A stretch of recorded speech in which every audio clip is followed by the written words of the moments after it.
राहुल गांधींनी hydrogen bomb सांगितला तर अख्खा भारत घाबरलेला होता की आता हे कोणचा हायड्रोजन बॉम्ब फोडणार। पण लवंगी फटाका देखील ते फोडू शकलेले नाहीत। उसका बार हा त्यांनी लावलेला आहे। मी मागच्याही काळात सांगितलं, राहुल गांधी हे सिरियल लायर आहेत।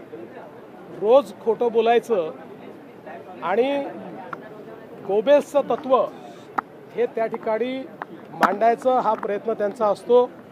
इतके वेळा इलेक्शन कमिशननी त्यांना नोटीस दिली, एकही पुरावा ते आजपर्यंत देऊ शकले नाहीत, एकही नाही। इलेक्शन कमिशनमध्ये देऊ शकलेले नाहीत, न्यायालयात देऊ शकलेले नाहीत। तरीही राहुल गांधींचं एका गोष्टीकरता मी कौतुक करतो की प्रत्येक वेळी येऊन माध्यमांसमोर खोटं बोलण्याची जी त्यांची हिंमत आहे ही खरोखरच वाखाणण्यासारखी आहे। अशा प्रकारचा नेता यापूर्वी मी कधीच बघितलेला नाही। ते किती खोटं बोलले तरी जनतेचा त्यांच्यावर विश्वास नाही। त्यांना जनतेतच जावं लागेल। जनतेत जातील तर निवडणुकांचे निकाल त्यांच्या बाजूने कदाचित कधीतरी येतील।